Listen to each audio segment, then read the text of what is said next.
오늘 하나님 주시는 말씀은 마태복음 9장 35절에서 38절 말씀 보겠습니다.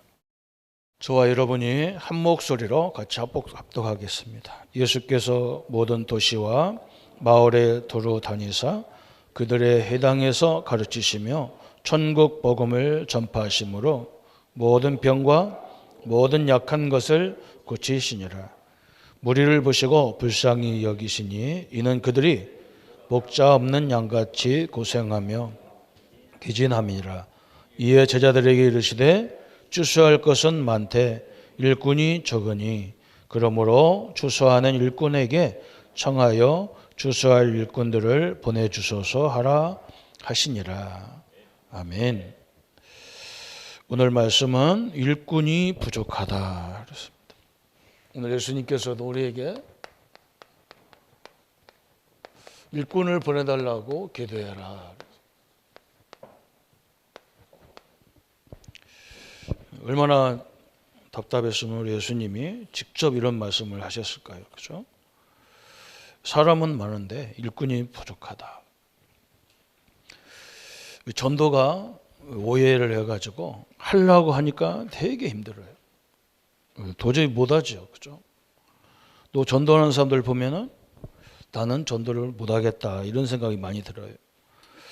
뭔가 성격도 좋고 좋은 것 같고요. 뭐 굉장히 확신도 있고 막 그리고 가방 들고 다니고 막 그러잖아요.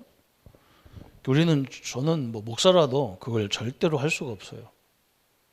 절대로라면 다 이상한데 전 성격이 그렇게 안 타고나가지고 굉장히 안 되는 사람이에요. 그런데 어느 날부터 전도가 굉장히 쉽구나라는 걸 생각을 했어요. 왜 그러냐? 내가 복음을 누리다 보니까 옆에 사람이 있더라고요. 이렇게 사람이. 이제 그 사람이 있어요. 이 복음이 확신이 없는 사람, 복음이 없는 사람. 또 갈급해서 이렇게 복음을 기다리는 사람. 이런 사람이 있잖아요. 그 사람한테 복음을 전했는데 이 사람은요. 나보다 그릇이 훨씬 큰 사람이에요. 그죠? 이렇게 딴 사람한테 또 복음을 말하는 그런 일꾼들이 또 있더라고요. 이게 우리가 성경적 전도로 들어가면 전도가 쉬운데 세상 사람들 전도, 이게 다른 교인들 전도하는 거 보면 우리는 어려워요. 그 사람들도 그런데 그렇게 하다가 다 지쳐요. 다 지쳐가지고 스스로 포기합니다. 그래서 우리가 어떤 걸 깨달아야 되냐면 우리 하나님이 우리가 할 수 없는 것을 하라고 하지 않겠죠. 그죠? 하나님이 제가 하나님 앞에 기도할 때 그런 기도했습니다. 하나님이 나를 목사 만들려면 성격을 저렇게 만들어야죠. 어디 누구 만나고 그러면 금방 내 친해지고 뭐 이런 성격으로 만들지. 굉장히 내성적인 성격을 만들어 놓고 목사하라고 하면 나를 만든 하나님이 잘못됐잖아요. 그죠? 옆에서 가지고 건드려야 내가 말하는 사람이지. 일부러 말하는 사람도 아닌데.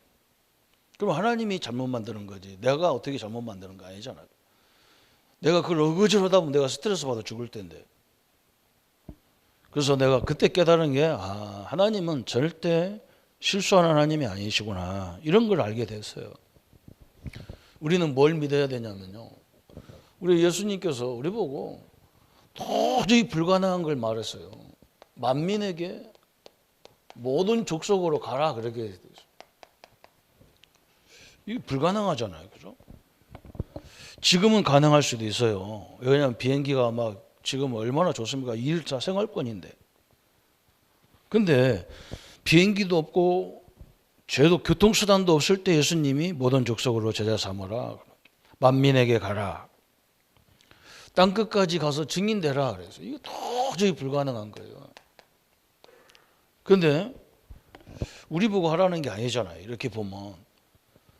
어떻게 내가 모든 족속으로 갑니까? 못 가잖아요.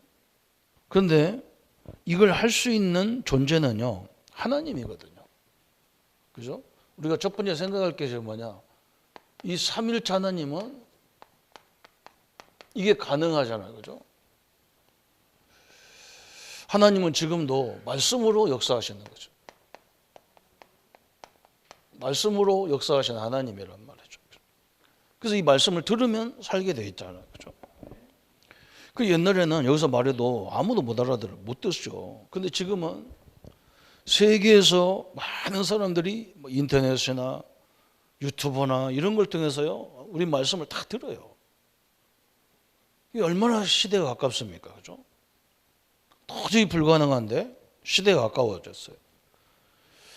그리스도는 우리 인생 문제를 해결했단 말이죠. 우리 인생의 모든 문제를 해결하신다. 그리스도는 가능하죠. 성령 하나님도 가능하잖아요. 성령도 가능하고, 성령이 역사해 버리면 희한한 일이 응답이 오잖아요. 성령이 역사하면 무엇을 이걸 깨닫게 하는 거예요. 말씀을 깨닫게 하고, 그리스도를 깨닫게 하고, 하나님이 주시는 엄청난 지혜를 깨닫게 하고, 그것을 가지고 대역사가 일어나고 막 그러죠. 또 우리가 뭘로 가능하냐? 기도로 가능한 거예요. 기도로 가능하죠. 우리가 기도할 때, 저는 옛날에 할머니들이 기도하는 걸 보면서, 아이고, 뭐 할머니들이 이렇게 기도를 이렇게, 그래서 우리 할머니들 특징이 잠이 많이 없으니까 기도하는 거구나 그렇게 생각하는데, 그렇지 않아요. 이 어른들의, 우리가 기도할 때 엄청난 하나님의 역사가 시작되는 거거든요. 그죠? 기도로, 그죠? 엄청난 걸 할 수 있는 거예요. 이게 하나님의 방법이잖아요. 그래서 우리가 하나님 말씀이 내게 가까이 하면은, 이 말씀이 내게 확신이 있을 때 이제 전도가 시작되는 거예요. 그죠? 상대방을 쳐다보면서요, 신자를 바라보면서 얼마든지 전도할 수 있잖아요. 그죠? 이 신자들도 헷갈리고 있거든요. 분명히 우리가 예수님의 영접할 때 하나님 나와 함께 하는데, 자꾸 성도들은 뭐라고 하냐, 하나님 나와 함께 하는 것처럼 얘기하는 거예요. 또 내가 하나님이 함께 하는데 내 속에 또 다른 것도 역사하는 것처럼 얘기한단 말이에요. 그 틀린 거잖아요. 하나님과 다른 것이 같이 역사 못해요. 같이 살 수가 없어요. 하나님과 마귀가 같이 살 수 있습니까? 경찰하고 도둑놈하고 같이 살 수가 있습니까? 도둑놈은 죽어나는 겁니다. 거기서 같이 살려고 그러면. 언제 자기가 도둑놈인지 발견될지 몰라가지고 하루하루도 불안해서 못 살아. 그죠? 전능하신 하나님하고 사단은 피조물인데, 우리 같은 피조물인데 그게 어떻게 같이 공존을 합니까? 못하는 거예요. 그렇게 자기가 느끼고 있는 거예요. 그걸 빨리 바꿔줘야 되죠. 그게 전도예요. 복음이 필요한 사람에게 복음을 말해주는 게 전도인데, 아무나한테 가서 얘기하려니까 힘들어요. 그러니까 이걸 말해주려야 되니까 저 사람을 편안하게 상대할 수밖에 없죠. 그죠? 친해져야 되잖아요. 그래서 요셉 같은 우리 믿음의 선배 7명이 이걸 가능하게 됐었어요. 요셉, 모세, 다윗, 이런 사람들이 전도한 게 아니고, 이 사람들은 뭐 했느냐, 불신자가 그들을 보면서 하나님 살아계신 걸 봤다니까요. 야, 너를 보니까 네가 하나님의 사람이다, 그렇게 했다니까요. 이 사람들 선배들의 특징이 그거예요. 아니, 노예로 들려가 노예로 갔는데, 포로로 갔는데 저게 완전 다른 사람이 돼버렸어. 그죠? 이 사람들의 특징이 뭐냐, 이걸 딱 믿었다는 거예요. 오늘 하나님 말씀을 딱 믿을 때 굉장히 가능한 얘기죠. 이번 베트남에 가서도 이렇게 우리 장모님 사업장에 두 부부가 와서 일하는 거예요. 난 얼마 안 들었더니 15년 됐대요. 우리 장모님 집 사업장에서 15년 일했대요. 거기서 우리가 예배, 장로님 가정에서 기계 하나 놓고 사업을 시작할 때부터 그 친구가 있었더라고. 근데 이 사람이요, 베트남 사람들이 우리보다 못 살으니까 좀 무시하면 안 돼. 이 사람들은요, 굉장히 자부심이 있어요. 무슨 자부심이 있냐? 자기들은 미국하고 전쟁에서 이긴 사람들이거든. 우리하고 달라요. 그 사람들은요, 미국하고 끝까지 전쟁해가지고 미국이 손들고 나갔잖아요. 이 자존심이 대단한 사람들이란 말이에요. 겉으로 보면 이렇게 해도 속으로는 안 그래요. 우리하고 자기들이 지금 경제적으로 좀 어려우니까 한국을 이렇게 하지, 속으로는 그렇지 않습니다. 어느 나라가 미국을 상대해서 이기겠습니까? 그죠? 자기들은 이겼다는 거예요.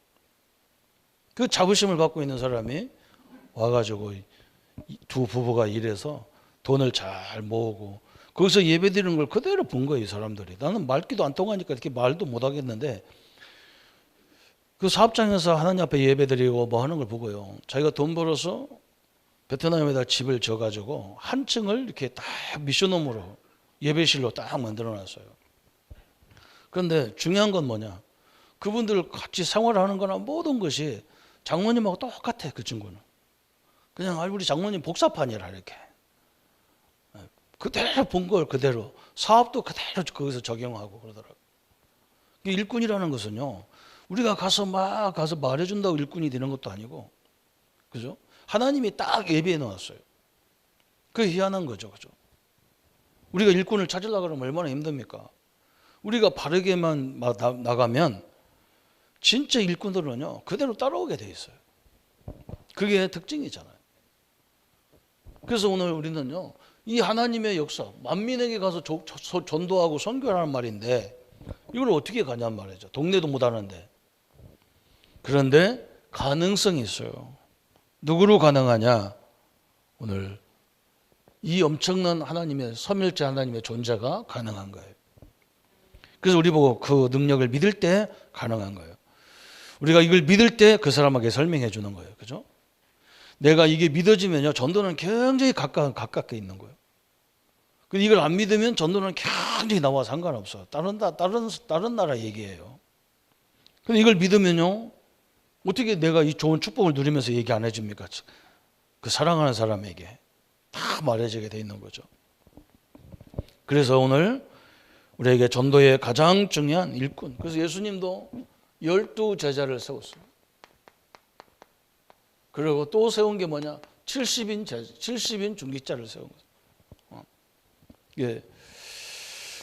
이거 구약 때부터 그렇게 구약 때부터. 구약에서는 12지파를 세웠어요. 12지파. 그리고 70인 중직을 세웠어요. 똑같은 거예요. 그죠? 이게 하나님의 법칙이에요. 일꾼들을 이렇게 세웠다. 말귀 알아듣는 일꾼들. 70 현장에 영향을 줄 수 있는 일꾼들. 이런 사람을 세웠는데 세계를 복음화하고 있잖아요. 그게 하나님의 역사입니다. 그래서 오늘 성도님들이 예수님께서 봐라. 저렇게 병든 사람도 많고 오늘 이 35절에 그런 얘기잖아요. 35절에부터 마태복음 9장 35절에 예수께서 모든 도시와 마을에 돌아다니시면서 그들의 회당에서 가르치시며 천국 복음을 전하시며 모든 병과 모든 약한 것을 고치시니라 그래서 우리 성도님들 그냥 병든 사람에게 기도해 주세요. 그 예수 이름으로 기도하기 때문에 그게 가능한 거예요. 내가 기도한다고 내가 기도하는 게 아니라 예수 이름으로 기도할 때 하나님이 역사하게 돼 있단 말이죠. 나 때문에 역사하는 게 아니라니까요. 예수 이름 때문에 역사하게 돼 있어요. 그런데 그걸 해주는 사람이 없다는 거예요. 대부분 사람은 이 사람들 보고 하라고 하거든요. 그죠? 목사들 보고 와서 하라고 하잖아요. 그럼 목사가 그 사람들 다 찾으려면요 목사 수백 명 들어붙어도 못해. 모든 성도님들이 같이 해야 돼요. 여러분이 예수 이름으로 기도하면 분명히 하나님은 역사하게 되어 있습니다. 이걸 믿으셔야 돼요. 그 믿는 일꾼이 없다는 거예요. 왜 없냐 그랬어요. 왜 없냐 그랬어요. 첫 번째 오늘 보니까요. 사단의 최대 공격이 뭐냐 그랬어요. 사단이 없으면 몰라도 사단이 있다 그러면 이 마귀가 하는 최대의 공격이 어디겠냐 그랬어요. 간단하죠. 사단이 교회 부흥과 세계 복음화를 전략적 요소로 공격하기로 한다면 어디를 공격하겠습니까? 일꾼을 공격하겠죠. 절대로 복음을 못 듣게 하는 게 마귀의 전략이에요. 근데 이 사람이 어쩔 수 없이 복음을 들었어. 그러면 이 사람이 뭐 하겠어요? 이 복음을 절대로 못 누리게 하겠죠. 그 사단의 전략이 또 나오는 거예요. 이 사람이 복음을 누려. 복음을 막 너무 행복해. 그럼 마귀는 특징이 뭐냐? 다음 단계로 뛰어가겠죠. 절대로 남한테 말 못하게 하겠죠. 그죠? 그리고 여러분 어떻게 공격하냐면 나도 못 살면서 내 스스로가 그럽니다. 니도 못 살면서 무슨 뭐 남한테 복음 전하냐 이런다고요. 네 꼬락성이 봐라. 네가 뭐 너무 쳐다보고 누가 예수 믿겠냐 그러잖아요. 오늘 아침에도 제가 이렇게 우리 집에서 나오는데 우리 CBS 방송에서 우리 한국 기독교 윤리위원회에서 여론조사를 했대요. 교회를 얼마만큼 신뢰할 수 있냐, 목사를 얼마만큼 신뢰할 수 있냐. 그런데 재밌는 그 사람이 뭐라고 하냐면 코로나 이전 때보다 10%가 더 사람들이 인정을 않는다 이렇게 나왔다는 거예요. 그 내가 그걸 가만히 들으면서요. 그러면 저 모세 시대에 하나님 말씀을 누가 신뢰한 적이 있냐? 아무도 안 믿었어요. 예수님 당시에는 누가 예수님 말씀을 믿습니까? 아무도 안 믿었어요. 아무도 안 믿어요. 그런데 믿는 사람이 있어요. 그래서 저 사람들이 기독교인들이기 때문에 기독교 윤리 그런 걸 만들었을 텐데 이 사람들이 잘못하는 게 있단 말이에요. 그죠? 사람들이 우리를 쳐다보면서 자꾸 우리 목사를 쳐다보고 교회를 쳐다보니까 신뢰가 되냐 안 되냐 이런 말 하는데요. 여러분이 제대로 복음을 누려보면요. 천지의 복음을 받을 사람밖에 없어요. 여론으로는요, 핑계 댑니다. 뭐 목사들이 어쩌고 교회가 어떤데 막 이러냐. 자기는 죽을 지경인데요. 안 그래요. 예수님 당신도 아무도 안 믿었어요. 모세 시대 아무도 인정 안 했다니까. 안 믿어요. 하나님 말씀을 믿으면 역사가 일어날 건데. 그래서 사단의 최대의 공격이 뭐냐? 하여간은 이 복음 증거되는 것을 가장 싫어합니다. 그걸 알아들어야 돼요. 그리스도가 선포되는 것을 가장 싫어합니다. 우리 성도님들 아무것도 걱정하지 말라니까요. 여러분 죽음도 걱정하지 마세요. 우리가 숨 떨어지는 날 천국 가게 돼 있어요. 여러분 죄를 예수님이 십자가 다 갚았습니다. 내가 뭘 해서 갚는 게 아니에요. 응? 아니 우리 예수님이 그냥 우리 밥 3끼 먹어라 그것 때문에 오셨습니까? 아니잖아요. 윤리 도덕 때문에 예수님이 십자가 죽었습니까? 그건 상식이잖아요. 우리가 상식적인 거하고 사실적인 거하고 다른 거잖아요. 그죠? 아니 내가 이 세상에 같이 어울려 사는데 어떻게 말 함부로 하고 행동 함부로 합니까? 그건 이상한 거예요. 그건 상식 이하예요. 아니 조용하게 있는데 내가 따가닥따가닥 돌아다니면 이게 맞습니까? 틀린 거잖아요. 그 상식도 없는 거하고 그걸 갖고 그걸 기독교로 딱 비교해가지고 기독교가 어쩌다 이러면 이 말도 안 되는 소리예요. 그 수준이 그렇게 낮다니까 사람들이. 아니 어떻게 하나님 아들이 와가지고 그 윤리 때문에 십자가에 죽습니까? 말도 안 돼요. 우리 인생이 도저히 해결할 수 없는 죄 문제, 사단 문제, 지옥 문제, 마귀 사단 문제를 예수님이 십자가에서 박살내놨다 그 말이에요. 요것 말 이걸 못 듣게 하는 거예요.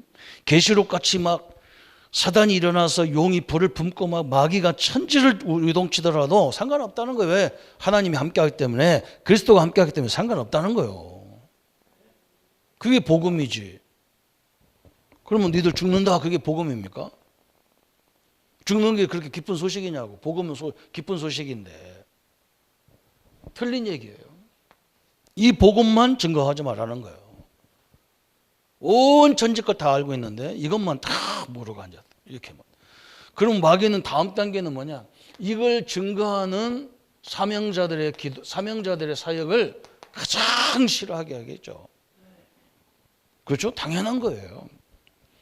그러면 뭡니까? 이걸 전달하는 교회, 그죠? 이걸 전달하는 교단을 마귀는요 가장 공격하는 거예요.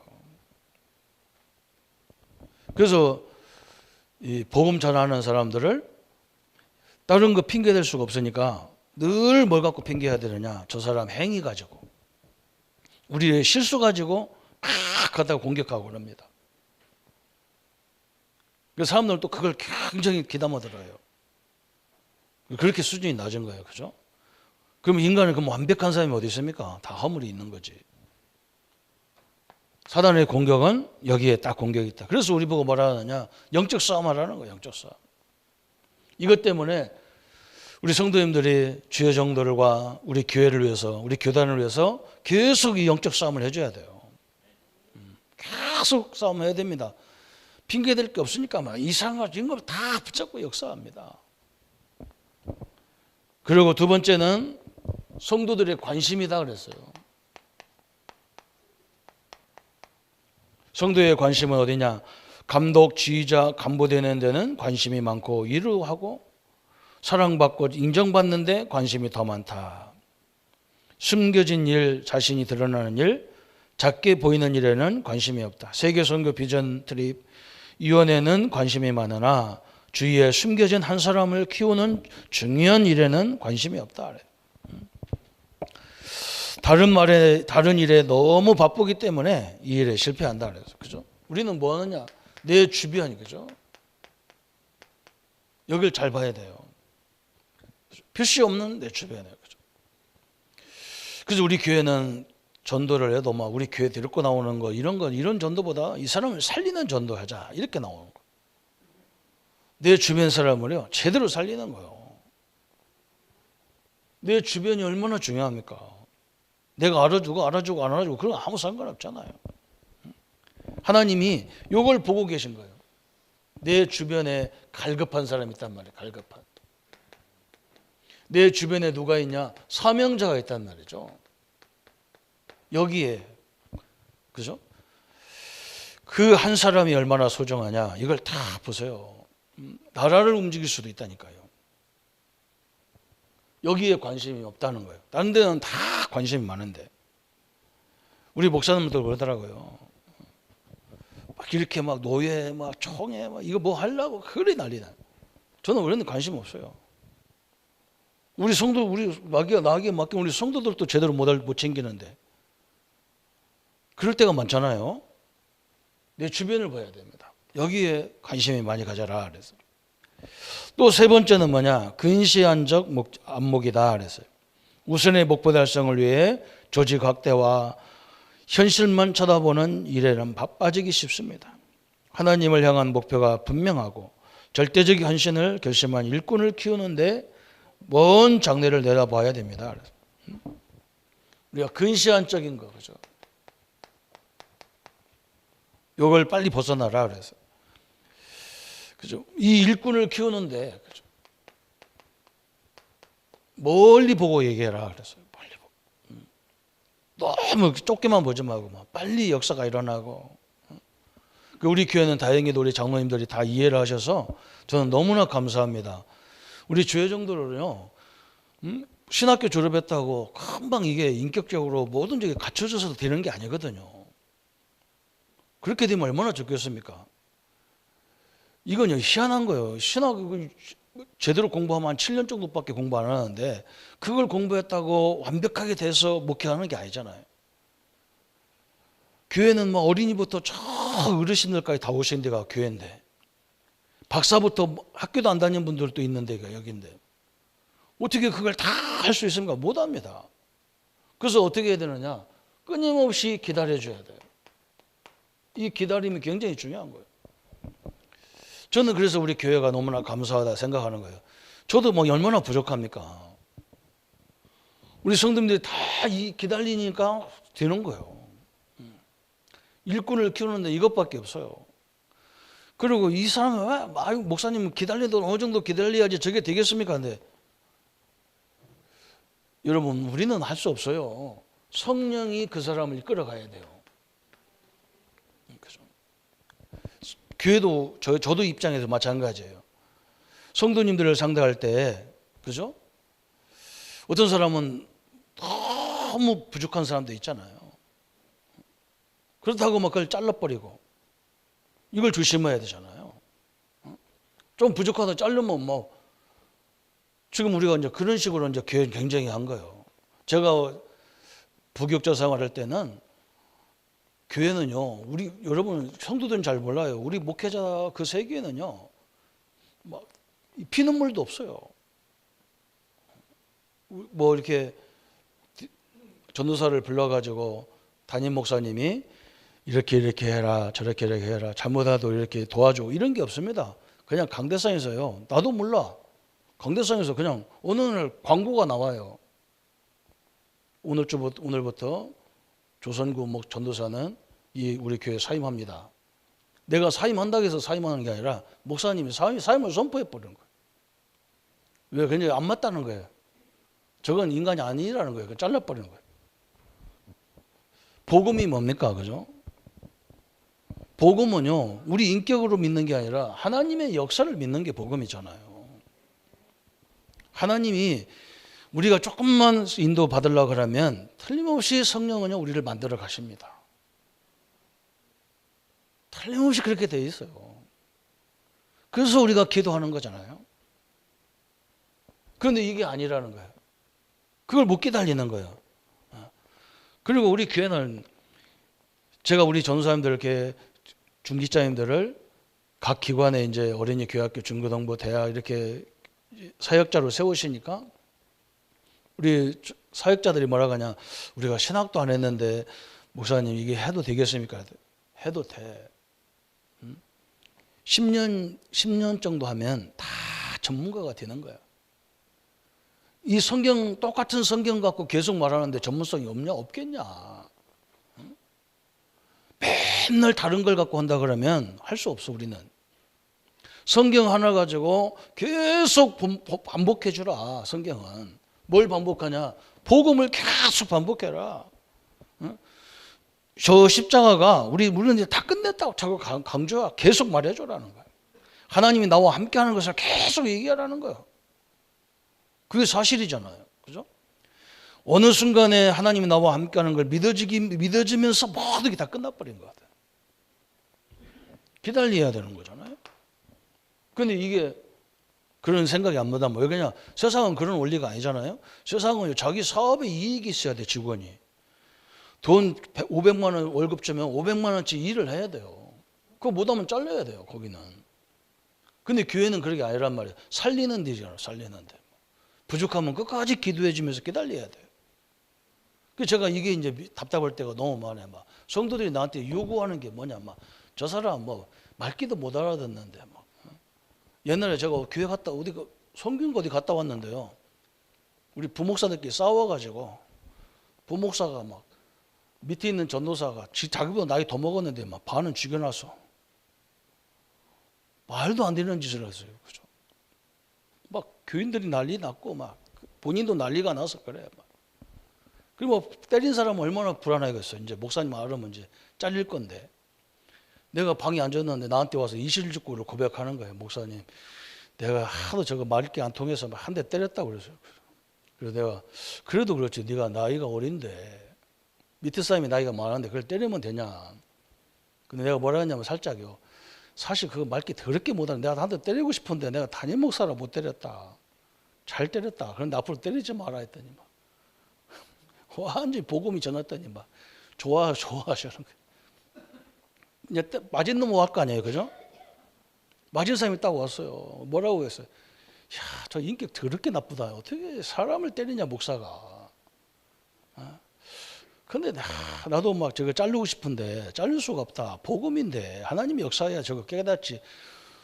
그냥 저런 성격을 갖다가 나가라고 하면 가서 교인들 다 투대로 패면 어떻게 되겠냐. 그러니까 우리 한번 용서하자 그랬더니 막 알았습니다. 그랬더니 이해를 했어요. 둘이 요즘에 보니까 둘이 잘 지내요. 우리 지금 있는 사람들이 아니고 나간 사람들이 다 개척으로 나가셨는데 성령 역사를 기다려야 돼요. 네 번째 나온 게 뭐냐면 그다음 일꾼을 키우는 일에 대한 기도가 부족하다. 그래서 다른 기도는 다 하는데 기도가 부족해요. 일꾼에 대한 기도가 굉장히 중요합니다. 사역자들 기도를 많이 해주셔야 됩니다. 여기에는요, 우리 사역은요, 성령 역사를 바라보는 게 우리 사역이지. 그죠? 우리가 잘하는 게 못하는 게 이게 중요한 게 아니라는 말이죠. 너무너무 중요한 말씀이 오늘 이 본문에 쭉 나와 있어요. 꼭 명심해야 됩니다. 사단은요, 다 목사, 목회자와 우리 중직자님들 관계만 딱 무너뜨리면 끝나는 거예요. 그죠? 사단의 최고의 전략이 그거예요. 가정에는 우리 어머니, 아버지들이 늘 부모들이 갈등해서 그 가정이 완전히 무너지는 게 마귀의 소원이에요. 우리 현장은 뭐냐? 지도자들과 그 밑에 있는 사람들이 계속 흔드는 게 마귀의 전략이에요. 우리나라도 마찬가지. 여야가 늘 그 싸울 수밖에 없는 게 조건이지만 나라가 어려울 정도로 싸우면 안 되잖아요. 그죠? 어느 정도는 타협하고 그래야 되지. 정치가 그럴 거 아닙니까? 그게 마귀의 전략이에요. 그래서 기도 많이 해야 돼요. 성도들의 우리의 관심도 마찬가지. 여기를 딱 알아야 돼. 마귀도 딱 일꾼인데 그럼 우리의 관심은 어디 해야 됩니까? 그런 일꾼을 위해서 내가 기도해야 되겠구나. 기다려줘야 되겠구나. 이게 딱 나와야 돼요. 그러면서 이제 실제에 대한 무지다 그랬어요. 마지막 부분인데 실제. 그래서 오늘 저 바울이 디모데후서 2장에 보면 성도님들이 시간이 있으니까 디모데후서 2장에 보면 아주 중요한 걸 설명했어요. 2장 1절 한번 읽어봅시다. 내 아들아 그러므로 너는 그리스도 예수 안에 있는 은혜 가운데서 강하고 그랬어요.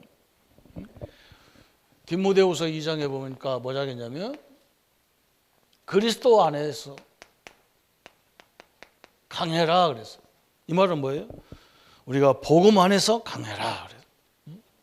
그 말은 뭐냐? 우리가 복음만 말하는 게 중요한 게 아니고 모든 행정도 복음으로 해야 돼요. 이게 또 우리가 복음을 깨달았으면 뭐 해야 됩니까?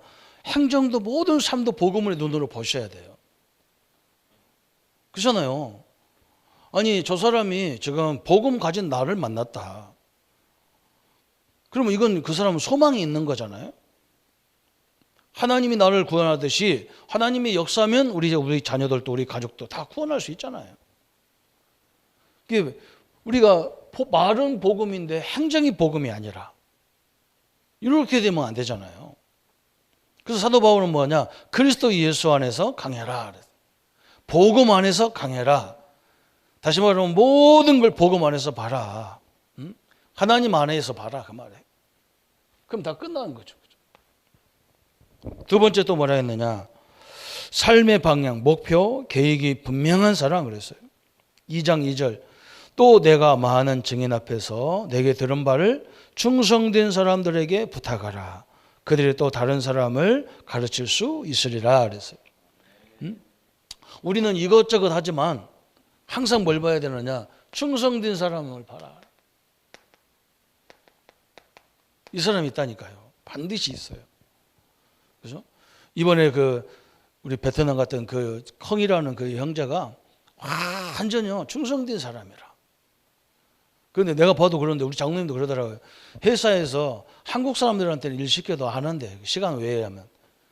근데 그 사람 보고 야 이거 이렇게 해놔라 그러면 딱 해놓은 거예요. 따라서 그 사람도 뭐 돈 관계를 굉장히 따지는 사람인데 이 사람은 이걸 완전히 충성된 사람. 이런 사람이 다 숨겨져 있다니까요. 그 사람이 또 다른 사람을 전할 수 있을 것이다 그랬잖아요. 그죠? 그러면서 오늘 이 3절 4절에 그랬어요. 3절 4절 너는 그리스도 예수의 좋은 병사로 나와 함께 고난을 받아라. 병사로 복무하는 자는 자기 생활에 얽매이는 자가 하나도 없나니 이는 병사로 모집한 자를 기쁘게 하려 함이라 그랬어요. 그러면서 이제 어떻게 하라겠느냐? 군사와 같이 하라는 거예요.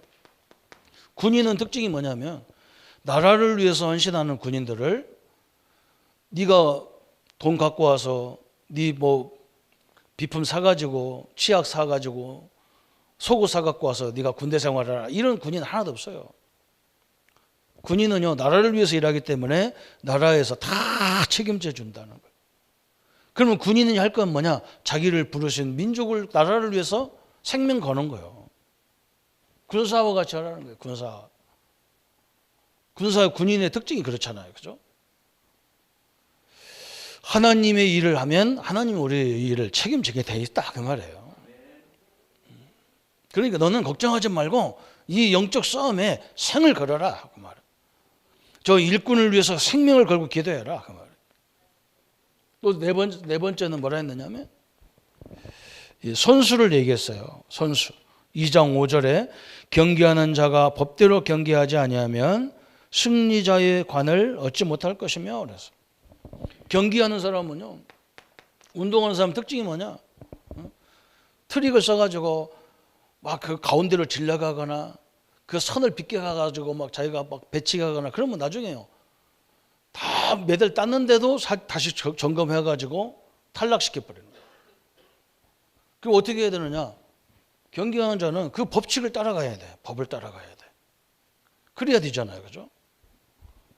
운동선수는 그렇게 해야 된다는 거예요. 그것처럼 말하는 거예요. 군사와 같이, 운동선수 경기하는 자와 같이 그렇게 하라는 거예요.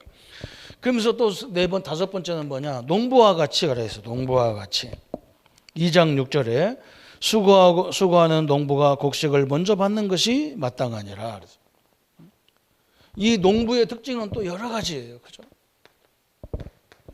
우리 집에 와서 머슴 사는 사람도 과일을 처음 것을 자기가 먹어요. 그죠? 일하다가 보면 뭐 좋은 거 있으면 자기가 먼저 먹지. 그 농부는요, 이 사람들이 굉장히 뭐 무식한 것 같고 그런데 그렇지 않습니다. 이 원리를 너무 잘 알아요. 그래서 미리 겨울서부터 다 준비하는 거예요. 지금은 농사철이 아니니까 농부들이 쉬겠지. 그런데 안 쉽니다. 똑똑한 농부는요, 벌써부터 내년에 씨앗 뿌릴 거 다 준비하고, 퇴비, 비료 다 준비하고, 농약도요 다 예측해서 준비하고. 그래서 딱 시작하면 촥촥 나갑니다. 그 별로 농사 안 짓는 사람이나 뭐 그냥 가서 뭐 언제든지 가서 막 필요하면 사다가 쓰면 되지만, 10,000평, 20,000평 쓰는 사람들은요, 다 미리 계획을 안 세우면 할 수가 없어요. 농부가 그렇다는 거예요. 그리고 열매도 먼저 맛본다는 거예요. 우리는 늘 그리스도 안에서 강화해놓고, 복음 안에서 판단하고 복음 안에서 하면 또 그런 사람을 또 하나님 붙인다니까요. 제가 현장에 가서 보니까 막 왔다 갔다 흔들리는 사람한테는 제자가 안 붙어요. 그럼 붙어도 그런 사람 붙어. 흔들리는 사람 맨날. 근데 뭔가 꾸준하게 자기 앞날을 놓고 가는 사람, 그 사람이 복음을 깨달으면 그 사람 옆에 또 그런 사람이 붙어요. 그 경상도 와서 보니까 그 말이더만요. 나는 옛날에 그 말 처음에 와서 못 알아들었어. 도다리는 도다리끼리 논다더라고요. 그래서 나는 그 말이 무슨 말이에요? 도다리가 뭐지? 물고기더만요. 우리 청청도는 도다리가 없잖아요. 금강에 뭔 도다리가 돌아다녀. 몰랐어 막. 그래서 내가 처음으로 내가 낚시 작년에 한번 가봤다니까. 코로나 때문에 목사님 따라서 가보니까 맨날 고등어만 나오는 거예요. 고등어만. 그래서 내가 왜 고등어만 나오냐 했더니, 낚시가 고등어 낚시라서, 고등어만 무는 낚시라서 다른 건 큰 건 안 문다는 거예요. 내가 그때서 깨닫다. 아, 그렇구나. 그 나보고 뭐라 그러냐, 나는 왜 안 잡히냐 했더니요, 너무 깊이 나와서 안 잡힌대요. 고등어는 깊은 바다에서 안 돈대. 위에서 깔짝깔짝 놀지. 그래서 내가 노는 길이 다 있구나. 그때서 알았다니까. 그래서 낚시 해볼 만하다 싶은 거예요. 그래서 도다리끼리 나는 옛날에 뭔지 몰랐다니까. 틀림없습니다. 이 사람은 이 사람끼리 놀아요. 그게 하나님의 원리잖아요. 그죠? 그래서 이렇게 하라는 거예요. 우리는 일꾼을 키우더라도 우리 후대를 키우더라도 이렇게 키워야 돼. 그죠? 하나님 앞에도 마찬가지지만요, 사랑 앞에도 이래야. 요셉이 이랬다니까요. 보디발 집에 노예로 팔려갔으면 우리 같으면 그러니까 노예가 자기 한 사람 아닐 거 아니에요. 여러 사람인데 대충 하고 그래야 될 거 아니에요. 근데 요셉은 안 그래요. 막 보디발이 보면서 막 감동 감화 받을 정도. 우리 랩런트들이 직장에 가보면요, 거의 다 그래요. 목사님 가니까요, 맨날 뭐 이렇게 커피 심으려면 하고 청소나 하라고 막 그런다 그래요. 안 그래요. 그거 하면서 어른들이 다 쳐다보는 거예요. 이렇게. 저거 그렇게 기분 나쁜 거 시켰는데도 제가 어떻게 가난가 이걸 보고 있는 거예요. 우리 랩런트 잘 알아들어야 돼요. 그렇잖아, 그죠? 누가 그 귀한 딸, 대학까지 나온 딸 보고 커피숍 심부름 시키려고 데리고 갔겠냐고. 안 그래요. 그런 거 하면서 어른들이 보는 거예요. 이게 사람이 됐나 안 됐나 이렇게 보는 거. 우리가 그걸 눈치채야 돼요. 그것만 조금 잘했는데요, 애들이 어른들한테 인정받기 시작하면 다 쉬운 거예요. 이게 그런 거잖아요. 오늘 이렇게 일꾼들을 준비해라 그랬어요. 그럼 결론이 뭐냐 그래요? 오늘 2장 7절에 한번 읽어봅시다. 디모데후서 2장 7절 시작.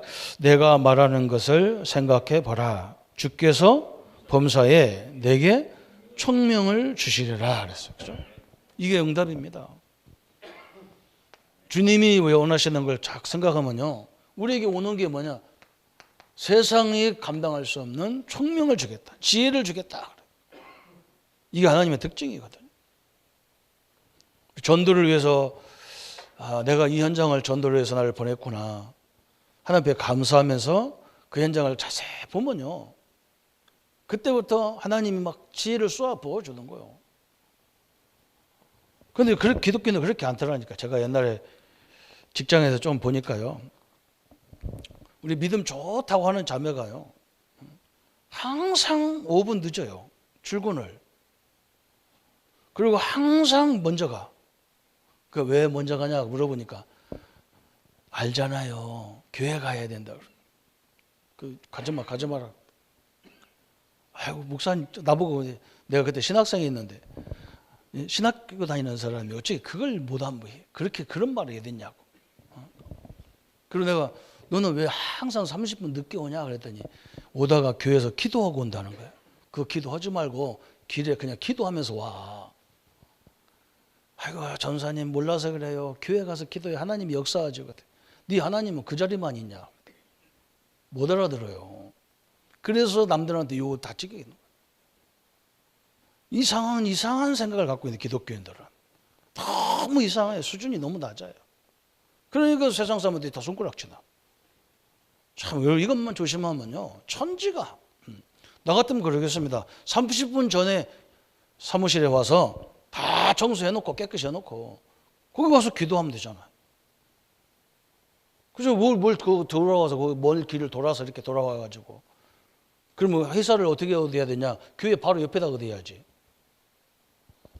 그리고 말도 안 되는 그런 식으로 하면, 신앙생활을 하면요, 다 무너지는 거예요. 남들까지, 교회까지도 피해 주는 거예요. 오늘 우리는 일꾼을 위해서 기도해야 되고, 특별히 우리 현장에서 하나님의 지혜로 이걸 감당할 수 있는 응답의 성도님들 되어야 될 줄 믿습니다. 이런 후대를 키우고 이런 제자를 키우는 우리의 삶의 현장이 되기를 예수님의 이름으로 축복합니다. 같이 한번 기도하겠습니다. 하나님 아버지, 감사합니다. 지금 우리 교회가 일꾼을 필요로 하는 시대입니다. 하나님께서 사단의 최고의 전략이 일꾼인데 이것을 살릴 수 있는 하나님의 응답의 역사들을 허락해 주시고, 사단의 전략에서 또 하나님 우리의 진정한 관심이 일꾼에 대한 관심으로, 또 하나님 멀리 내다보며 이 일꾼을 키우는 일에 기다림과 성령의 인도를 위해서 기도하는 우리 교회가 되기를 원합니다. 그래서 군사와 같이, 경기하는 자와 같이, 농부와 같은 일꾼으로 세워서 하나님의 나라, 하나님의 영광의 역사들을 이루어갈 수 있도록 주님이 축복하여 주옵소서. 예수 그리스도 이름으로 기도합니다. 아멘. 모든 문제 해결하신 우리 주 예수 그리스도의 은혜와 하나님의 지극하신 사랑하심과 성령님의 내주 인도 역사 교통 충만하심이 일꾼을 위해서 기도할 우리 모든 성도님들 머리 위에 지금부터 영원토록 함께 할지어다. 아멘.